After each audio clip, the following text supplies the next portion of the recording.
تخفیف کا باب. حدثنا علی بن عبد اللہ قال حدثنا سفیان عن عمرو قال اخبرني قریب عن ابن عباس ان النبي صلی اللہ علیہ وآلہ وسلم نام حتى نفخ ثم صلى وربما قال اضطجع حتى نفخ ثم قال فصلى ثم تحول فقال ثم حدثنا به سفيان مرة بعد مرة عن عمرو عن قريب عن ابن عباس قال بت عند خالتي ميمونة ليلة فنام النبي صلى الله عليه وسلم من الليل إلى آخر الحديث كما ورد في الحديث الصلاة والسلام علیکہ رسول اللہ وعلی آلہ وصحبہ وسلم.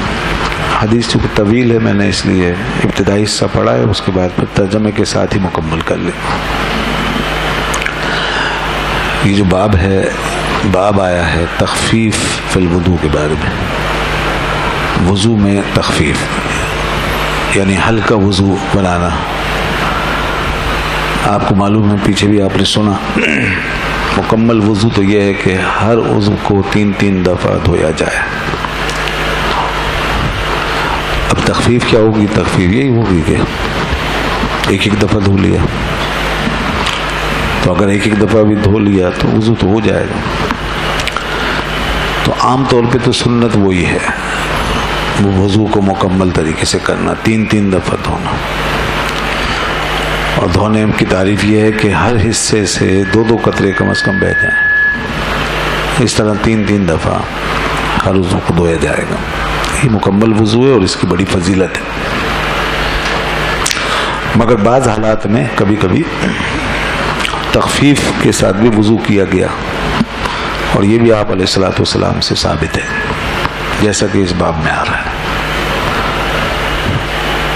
تو اگر اس طرح بھی ہوگا ضرورتاً تو کوئی حرج نہیں ہے، کوئی مذائقہ نہیں ہے. اور وہ بھی میں نے بتایا تھا کہ کبھی نماز کا ٹائم نکل رہا ہے انسان، یا پھر انسان جلدی میں ہے، یا کبھی ایسا ہوتا ہے نماز وغیرہ نہیں پڑھنی، ویسے ہی باوضو ہونا ہے، بس باوضو رہنا چاہتے ہیں، تو اس طرح انسان کبھی تخفیف کر لیتا ہے. یا پانی وانی کم ہے تو اس وقت تخفیف سے وضو کر لے. تو یہاں کیا واقعہ پیش آیا وہ سماعت فرمائیے. یہ حدیث حضرت ابن عباس رضی اللہ عنہما سے ہے، اور انہوں نے فرمایا کہ نبی صلی اللہ علیہ وسلم سو گئے، یہاں تک کہ آپ نے خراٹے لیے، خراٹوں کی آواز آئی، یعنی گہری نیند میں چلے گئے. تو ہلکے ہلکے خراٹے آپ کے سنے جاتے تھے، ہلکے. زیادہ زور سے خراٹی تو ایک معیوب سی بات ہے نا. اللہ تعالیٰ اپنے پیغمبر کو معیوب باتوں سے پاک رکھتا ہے. زیادہ زور سے خراٹے لینے والے کو لوگ پسند نہیں کرتے، اس لیے اللہ تعالیٰ اپنے نبی کے اندر کوئی ایسی بات نہیں چھوڑتا جس کو لوگ ناپسند کریں. تو ہلکے خراٹے جو ہیں یہ صحت کی علامت، گہری اور اچھی اور پرسکون نیند کی علامت، یہ فطری چیز ہے. اور زور سے خراٹوں کا آنا وہ بیماری ہے. تو آپ کے خراٹوں کی ہلکی ہلکی سی آواز سنی گئی. ثم صلی، پھر آپ اٹھے اور آپ نے نماز پڑھی. وربما قال اضطجع حتى نفخ. اور سفیان جو اس حدیث کے راویوں میں ایک نام ہے، وہ فرماتے ہیں کہ وہ اس طرح فرمایا انہوں نے، اضطجع یعنی لیٹ گئے، یہاں تک کہ خراٹے سنے گئے. یہ الفاظ کا تھوڑا سا فرق ہے، روایت مطلب ایک ہی ہے.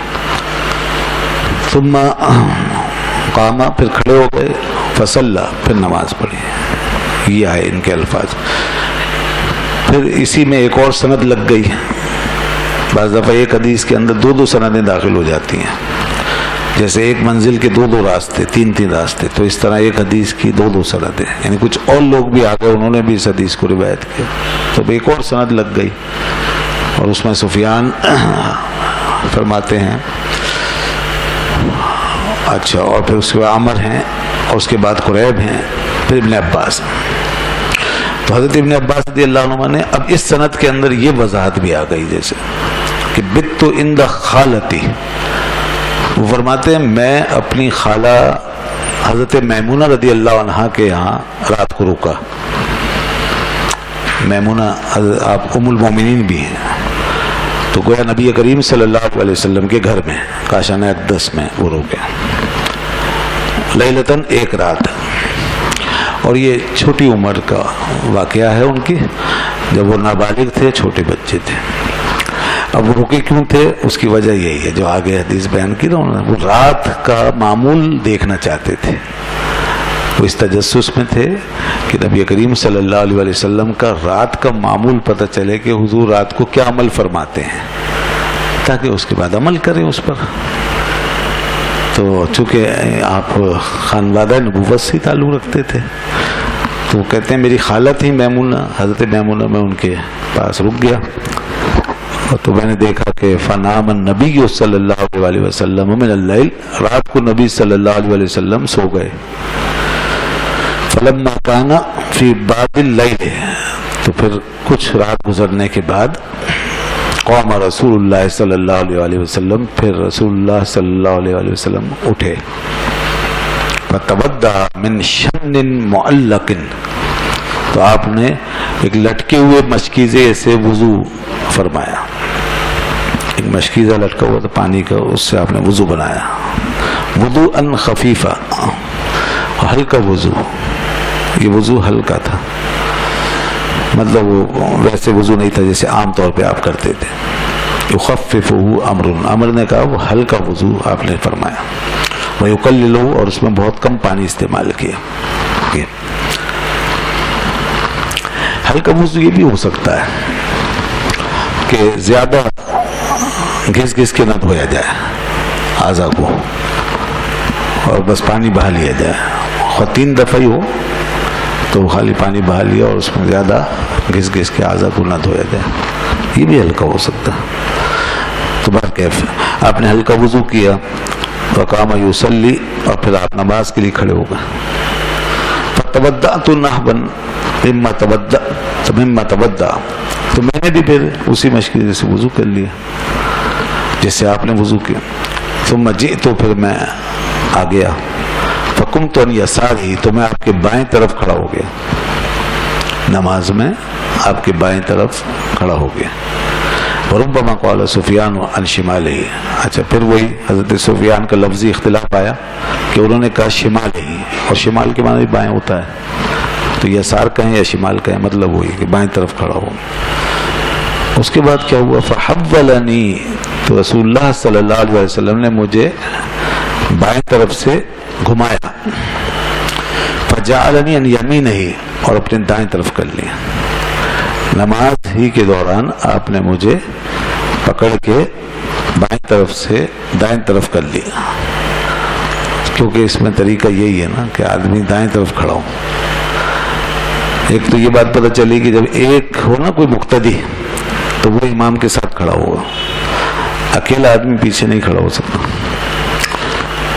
مکروہ ہے، مطلب یہ اکیلے آدمی کا پیچھے کھڑا ہونا مکروہ ہے، تو اسے امام کے ساتھ کھڑا ہونا چاہیے. دوسرا یہ کہ اسے دائیں طرف کھڑا ہونا چاہیے، بائیں طرف نہیں. اور تیسری بات یہ پتہ چلی کہ نماز کے دوران اگر کوئی عمل کرنا پڑ جائے ایک ہاتھ سے تو وہ کر سکتے ہیں. جیسے ان کو گھمایا تو بعض روایتوں میں آتا میرا بازو پکڑ کے مجھے آپ نے اس طرف آنے کا اشارہ فرمایا، دائیں طرف. تو یہ جائز ہے، ایسا کوئی عمل ایک ہاتھ سے اگر کوئی کرے، معمولی عمل کوئی کرنا پڑے تو کر سکتے ہیں. عمل کثیر اگر ہو گیا تو پھر نماز باطل ہو جائے گی. عمل کثیر کیا ہوتا ہے؟ یہ بہت اہم مسئلہ ہے، یہاں سمجھ لیجئے رک کر تھوڑی دیر. عمل کثیر یہ ہوتا ہے دونوں ہاتھوں سے کوئی کام کرنا.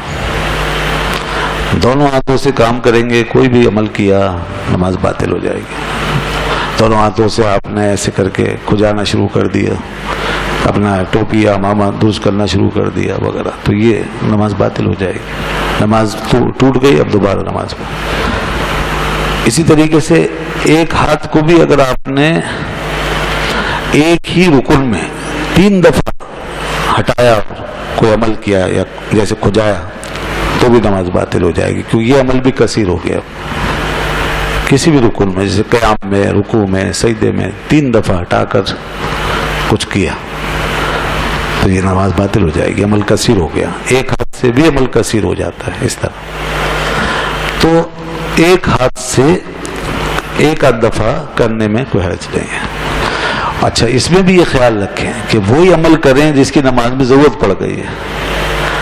نماز میں کوئی چیز، کوئی رکاوٹ ہٹانی ہے، کو جانا ہے، کچھ اور کوئی چیز سامنے آ گئی ہے اسے ہٹانا وغیرہ وغیرہ. جیسے کوئی سامنے سے گزر رہا ہے اس کو بھی روکنے کا طریقہ یہ ہے کہ ہاتھ ایسے آگے کر دیں، ایک ہاتھ یہ کر سکتے ہیں.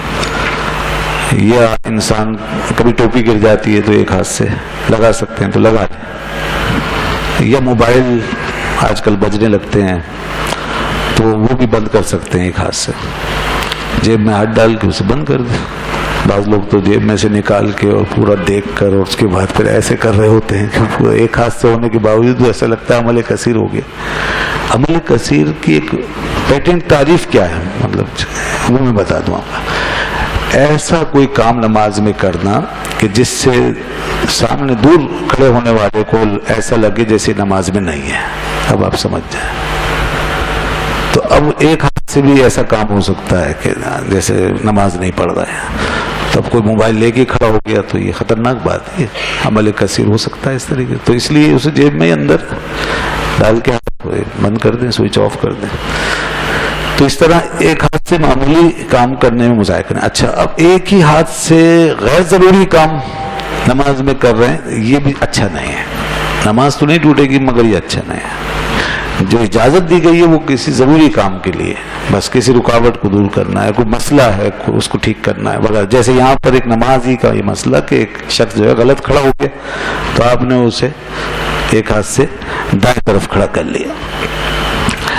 تو حضرت عبداللہ بن عباس رضی اللہ عنہما دائیں طرف کھڑے ہو گئے. اچھا اس کے بعد فرماتے فجعلنی عن یمینی ثم صلی ما شاء اللہ، پھر آپ نے نماز پڑھی جتنی اللہ نے چاہی. ثم اضطجع، پھر آپ لیٹ گئے. ویسے میں یہاں پہ تھوڑا سا ایک بات اور بتاؤں. حضرت ابن عباس رضی اللہ عنہما یہ بچپن سے اس ماحول میں آ گئے. خانوادہ نبوت کا یہ وہ فرد ہے کہ جس نے انوار نبوت کی براہ راست برکتیں حاصل کی اور اتنا بڑا علم حاصل کیا یہاں سے کہ آج علمی روایت میں، قرآن کی تفسیر میں، بہت ساری احادیث میں ان کے بغیر دین مکمل نہیں ہوتا. آج کوئی تفسیر ایسی نہیں ہوگی جس میں حضرت ابن عباس رضی اللہ عنہما کا قول نہ ہو. کوئی بلکہ تفسیر تو پوری ہو گئی نا. آیتیں لے لیں آپ، تقریباً قرآن مجید کی بے شمار آیتوں کے نیچے ان کی تفسیر، ان کا قول موجود ہے. اتنا علم تو بہت بڑی دلیل حجت بن گئے ہمارے لیے. اور کیوں نہ ہو کہ اللہ کے نبی صلی اللہ علیہ وسلم نے ایک دفعہ نہیں پتہ نہیں کتنی ہی بار آپ کو سینے سے لگا کے دعا دی ہے، اللہ اس کو اپنی کتاب کا علم سکھا دے.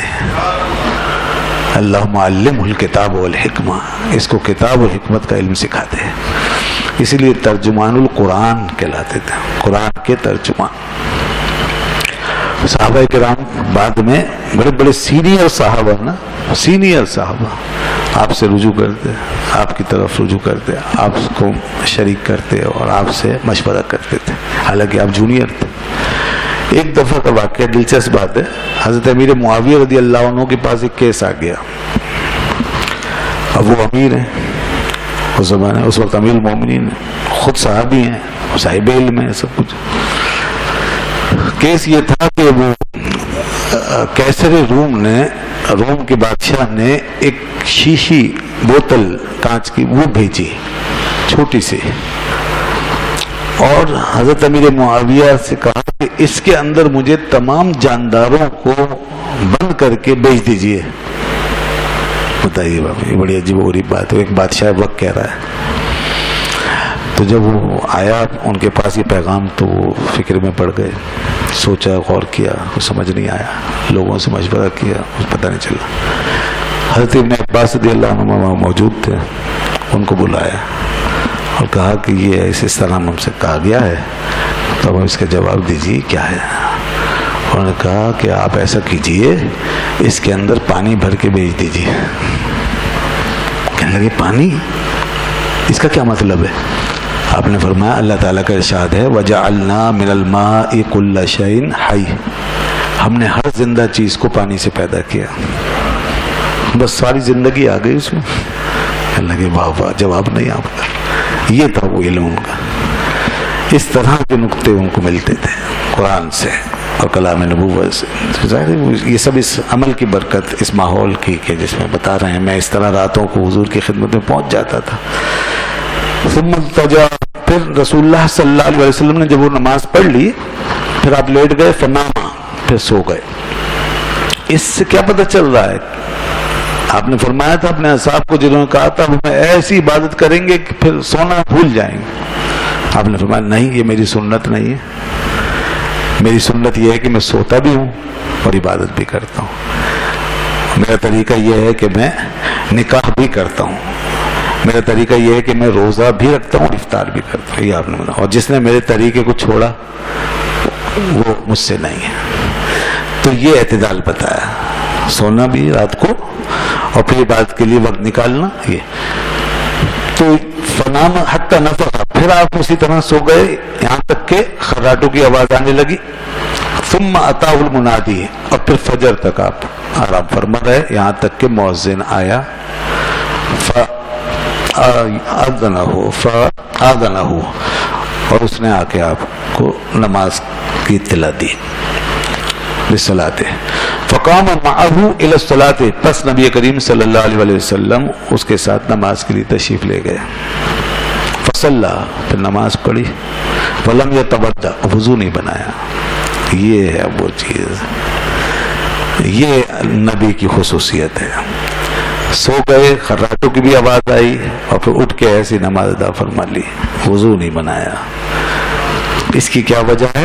اس کی وجہ آپ میں سے بہت سے لوگ جانتے ہوں گے اور آگے آ رہا ہے حدیث میں. قلنا لعمر، ہم نے عمر سے کہا، ایک صحابی ہیں ان سے کہا، ان ناسا یقولون ان رسول اللہ صلی اللہ علیہ وسلم تنام عینہ ولا ینام قلبہ، کہ لوگ یہ کہتے ہیں کہ رسول اللہ صلی اللہ علیہ وسلم کی آنکھ سوتی ہے، دل نہیں سوتا. یہ وجہ آ رہی ہے. قال عمرو، تو عمر نے کہا سمعت عبید بن عمیر، میں نے عبید بن عمیر سے سنا، یقول رؤیا الانبیاء وحی، کہ انبیاء کیا خواب وہی ہوتا ہے. یعنی انبیاء سوتے میں بھی جاگتے ہیں، دل سے جاگ رہے ہوتے ہیں. اور یہ تمام انبیاء کے ساتھ ہے. نبی کا دل جاگتا رہتا ہے، اور اس لیے جاگتا رہتا ہے کہ سوتے میں بھی اس پر وحی آ جاتی ہے. تو اب دل کا جاگنا ضروری ہے. اسی لیے وہ وحی جو خواب ہوتا ہے نبی کا، وہ وحی بنتا ہے، اور پھر اٹھنے کے بعد باقاعدہ وہ خواب اسی لیے بیان کیا جاتا ہے تاکہ لوگوں کو وہ اگر اس میں کوئی حکم اور پیغام ہے تو پہنچ جائے. تو باقاعدہ یہ بھی سلسلہ ہے کہ نبی کا خواب جو ہے وہی ہے، اور نبی کی آنکھ سوتی ہے، دل جاگتا ہے. اور اس کے لیے انہوں نے ایک آیت بھی پڑھی، انی ارا فی المنام انی اذبحک. ایک پیغمبر کے ساتھ یہ ہوا، حضرت ابراہیم علیہ السلام، انہوں نے خواب میں ہی دیکھا تھا اپنے بیٹے کو ذبح کرنے کا عمل. اور پھر اس کے بعد ان سے ذکر کیا کہ میرے بیٹے میں نے ایسا ایسا خواب دیکھا ہے. تو بیٹے نے کیا کہا تھا؟ جن لوگوں نے یہ سمجھا نا کہ نبی کا خواب وہی نہیں ہوتا، تو وہ غلط ہے. اس لیے کہ قرآن مجید کی اسی آیت میں آگے دیکھیے. اچھا وہ کیوں کہہ رہے ہیں کہ نبی کا خواب وہی نہیں ہوتا؟ وہ کہہ رہے ہیں کہ وہی ہوتا تو حضرت ابراہیم علیہ السلام اپنے بیٹے سے مشورہ کیوں کرتے؟ بیٹے سے مشورہ کیوں کرتے؟ فانظر ماذا تری، کہ تم بتاؤ تمہارا کیا خیال ہے، کیا رائے تمہاری. تو اگر وہی ہے تو وہ رائے کیوں پوچھی جا رہی ہے؟ یہ اس سے انہوں نے نکالا کہ اس کا مطلب ہے وہ خواب وہی نہیں تھا. غلط سمجھا لوگوں نے. آگے پڑھے، آگے بیٹے نے کیا جواب دیا؟ یا ابت افعل ما تؤمر، اے میرے ابا جان آپ وہ کر گزریے جس کا آپ کو حکم دیا گیا. تو یہ حکم دیا جانا یہ کیا لفظ ہے؟ اس سے پتہ چلا کہ جو خواب ہے وہ اللہ کا حکم ہے اور وہی ہے. پھر رہ گیا ان کا یہ اشکال کہ پھر بیٹے سے مشورہ کیوں کیا گیا. تو بیٹے سے مشورہ کرنے کی وجہ یہ نہیں ہے کہ خواب وہی نہیں تھا آپ اس لیے پوچھ رہے ہیں، یہ وجہ نہیں. وجہ یہ ہے کہ بیٹے کے عزم و استقلال کا بھی اظہار ہو جائے نا. معلوم ہو جائے کہ بیٹا بھی میرا اسی طرح تابعدار ہے جیسا باپ تابعدار ہے. وہ بھی اللہ کے آگے اپنا سر، اللہ کے حکم کے آگے اپنا سر جھکائے ہوئے ہے، تسلیم اور رضا کا پیکر ہے. ستجدنی انشاءاللہ من الصابرین، اس لیے انہوں نے کہا آپ مجھے شاکرین صابرین میں سے پائیں گے. ستجدنی انشاءاللہ من الصابرین، انشاءاللہ صابرین سے پائیں گے.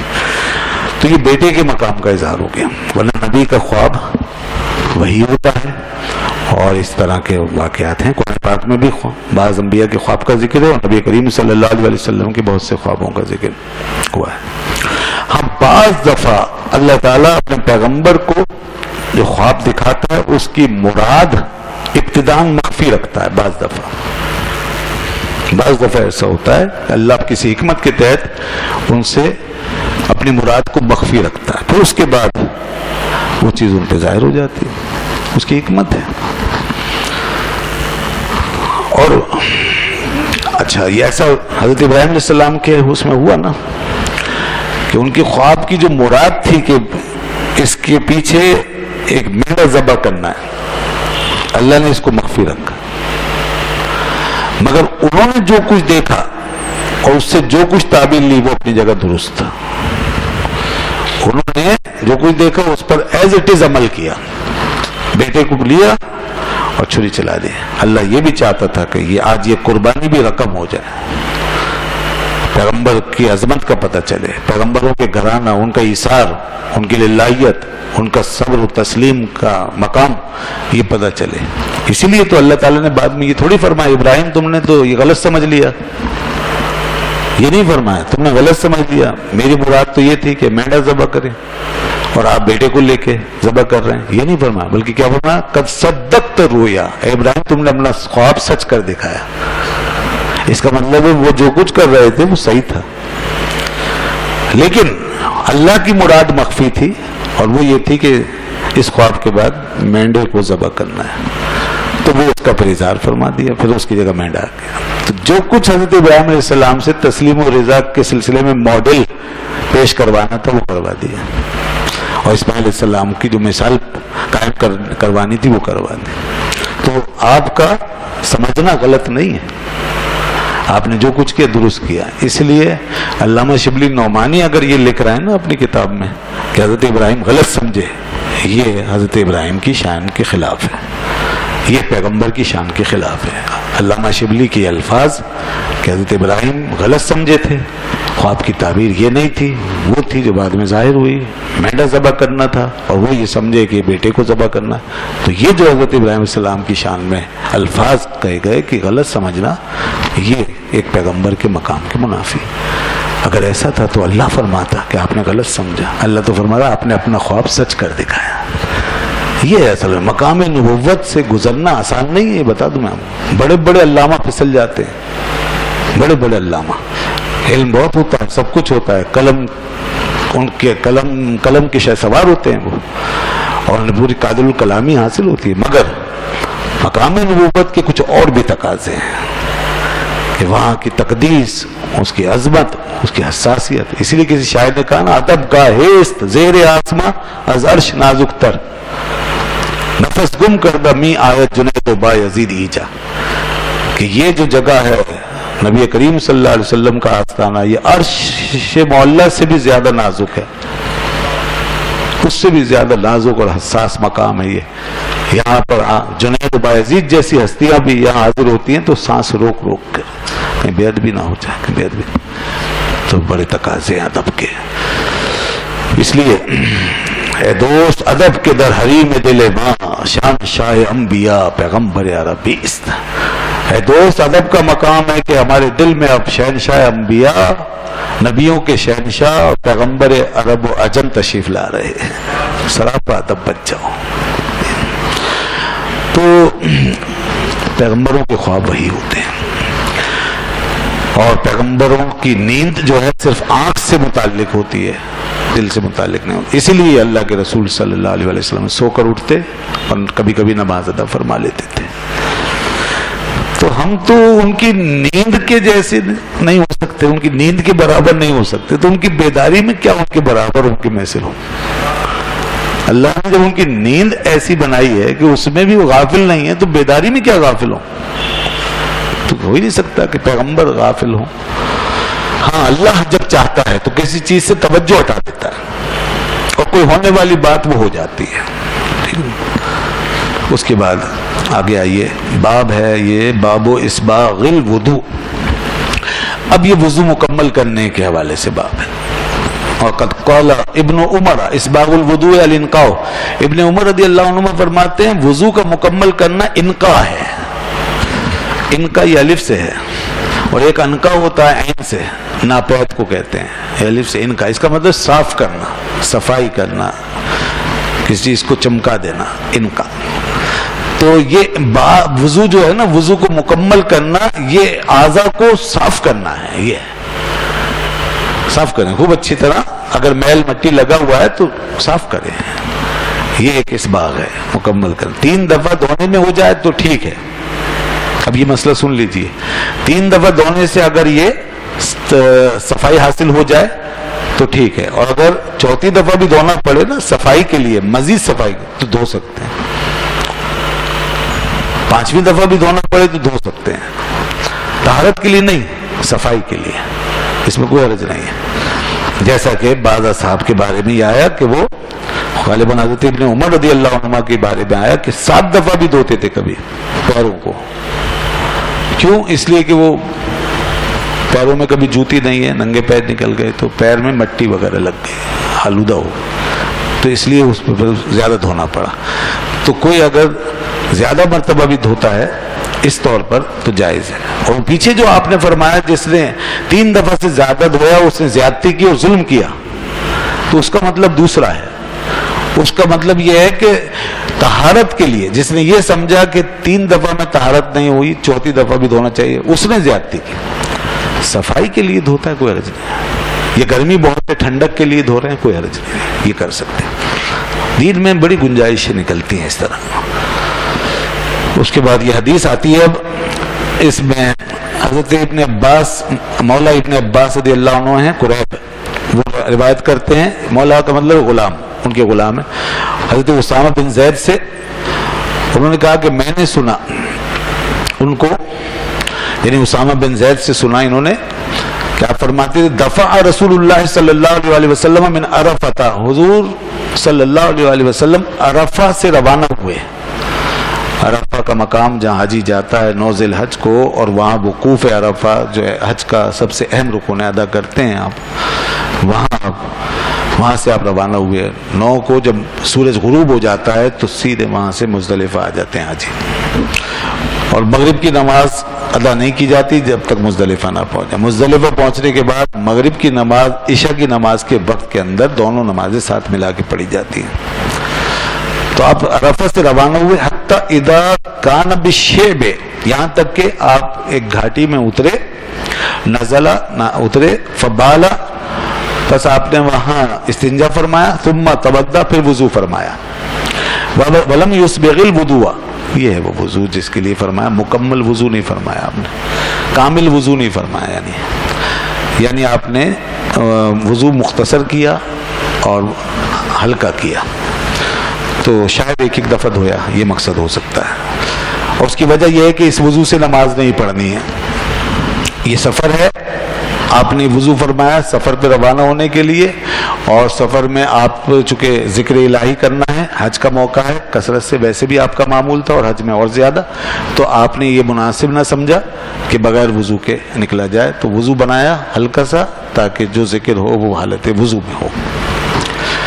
تو اب روانگی ہوئی. فقلت الصلاۃ یا رسول اللہ، میں نے کہا، حضرت اسامہ کہتے ہیں میں نے کہا یا رسول اللہ نماز، مغرب کی نماز. اور مغرب کی نماز چونکہ ٹائم بڑا کم ہوتا ہے اور اندھیرا چھانے لگتا ہے، تو اس لیے میں نے فوراً عرض کی یا رسول اللہ مغرب کی نماز. فرمایا فقال الصلاۃ امامک، نماز تمہارے آگے ہے. حضرت اسامہ کو پتہ نہیں تھا کہ پہلا موقع تھا، یہاں پر اب 2 نمازیں جمع ہونے والی ہیں، یہ پہلی دفعہ ہو رہا تھا. وہ اس روٹین میں چل رہے ہیں ہر نماز اپنے وقت پر، تو اب یہ پہلا واقعہ ہوا تو لوگ سوچنے لگے نماز تو پڑھی نہیں اور روانگی ہو رہی. تو اس لیے انہوں نے فوراً عرض کیا رسول اللہ نماز. اس سے یہ پتہ چلا جناب بزرگوں کی خدمت میں نماز وغیرہ کی بات کی جا سکتی ہے، یہ بے ادبی نہیں ہے. آج کا اگر کوئی بزرگ بے ادبی سمجھے تو وہ بزرگ ہی نہیں ہے. اور آج ایسے کتنے پیر اور کتنے مرید تیار ہو گئے ہیں، اور کیسے کتنے چل رہے ہیں، خانقاہیں چل رہی ہیں اور سلسلے نماز نکلی جا رہی ہے، پیر کی بھی نکلی جا رہی ہے، مرید کی بھی نکل رہی ہے، نماز غائب، روزہ غائب، دین پہ عمل غائب، اور لگے ہوئے ہیں سب. تو یہ حال ہے. اب تو ایسے اس قسم کے لوگ ظاہر سی بات ہے کہ غلط ہے، یہ طریقہ غلط ہے، اس کو کوئی بھی صحیح نہیں کہے گا. نماز فرض ہے، جو فرض ہے وہ فرض ہے. تو لوگ جو ہیں وہ بید بھی سمجھتے ہیں، بید بھی نہیں ہے. اگر ادب سے عرض کیا گیا یا توجہ دلائی گئی کسی چیز کی طرف تو اس میں کوئی حرج نہیں ہے. اللہ کے رسول کی خدمت میں عرض کر رہے ہیں خادم، یا رسول اللہ نماز تو لانے والے وہی، سکھانے والے وہی، مگر عرض کیا تو یوں اس لیے عرض کیا نا کہ ہو سکتا ہے توجہ ہٹ گئی ہے شاید، کیونکہ حج کی مصروفیت ہے، بہت بھاگ دوڑ ہے، کثرت ذکر ہے، مشاغل بہت ہیں اور مسلسل مصروفیات ہیں، تو ہو سکتا ہے توجہ نہیں ہے شاید. تو انہوں نے کہا یا رسول اللہ نماز. تو آپ نے فرمایا الصلاۃ امامک، نماز تمہارے آگے ہے، آ رہی ہے ابھی. فرکبا، بس آپ سوار ہو گئے. فلما جاء المزدلفہ، تو جب آپ مزدلفہ پہنچ گئے، نزلہ، سواری سے اترے، فتودع، پھر وضو فرمایا، فاسبغ الوضوء، اب وضو کامل کیا. وہ وضو ہلکا تھا، یہ وضو مکمل کیا. ثم اقیمت الصلاۃ، پھر اقامت کہی گئی، نماز کھڑی ہوئی. فصلی المغرب، پس آپ نے مغرب کی نماز ادا فرمائی. ثم اناخ کل انسان بعیرہ، پھر ہر شخص نے اپنے اپنے اونٹ کو اس کی جگہ بٹھایا، فی منزلہ، اس کی جگہ میں. ثم اقیمت العشاء، پھر عشاء کی اقامت ہوئی. فصلی، پھر آپ نے نماز ادا فرمائی. ولم یصلی بینہما، ان دونوں نمازوں کے بیچ میں کوئی نماز نہیں پڑھی. تو اس میں طریقہ یہی ہے، مغرب کی پڑھیں گے آپ نماز، اس کے بعد پھر عشاء کی نماز ادا کریں گے. سنتیں بھی بیچ میں نہیں پڑھیں گے، وہ بعد میں پڑھیں گے. دونوں نمازیں پڑھ کے، فرض پڑھ کے، پھر بعد میں سنتیں پڑھیں گے ترتیب سے. اور نفل وغیرہ بھی نہیں پڑھیں گے بیچ میں. تو مغرب کے فوراً بعد عشاء کی نماز پڑھ لیں گے. دو نمازیں ایک وقت میں جمع ہو گئیں. یہاں یہ والی دو نمازیں، مغرب و عشاء، اور عرفات میں ظہر اور عصر. صرف یہ وہ دو مقام ہیں جہاں پہ نماز اپنے وقت سے ہٹتی ہے. اس کے علاوہ کوئی جگہ ایسی نہیں ہے، کوئی مقام کہ جہاں پہ نماز اپنے وقت سے ہٹے.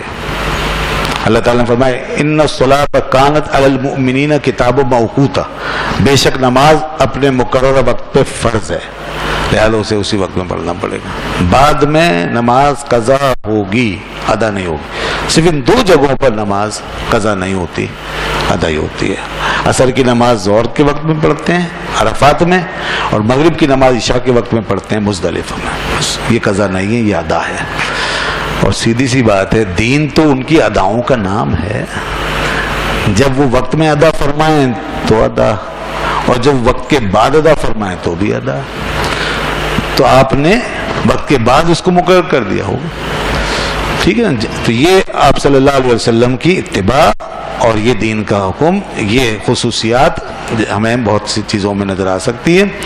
تو یہاں پر نماز اپنے وقت سے ہٹ جائے گی، اور یہاں اگر کسی نے اپنے وقت میں پڑھی تو اس نے غلط کیا.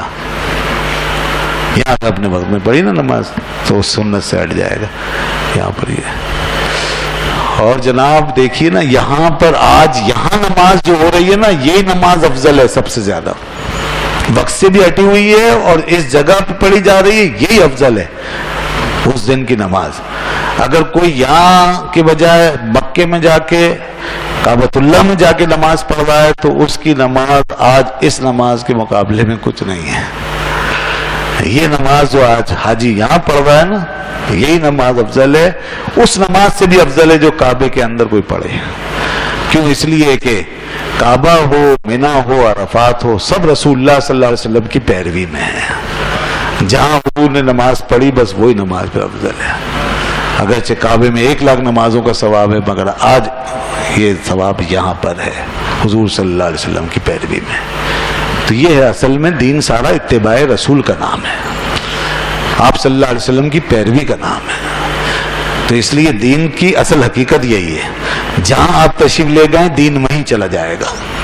اس لیے علامہ اقبال نے کہا تھا بمصطفیٰ برسا خویش را کہ دی ہم اوست، اگر بہو نہ رسیدی تمام بول حافظ، کہ حضور اکرم صلی اللہ علیہ وسلم کے قدموں تک پہنچو، سارا دین بس یہی ہے.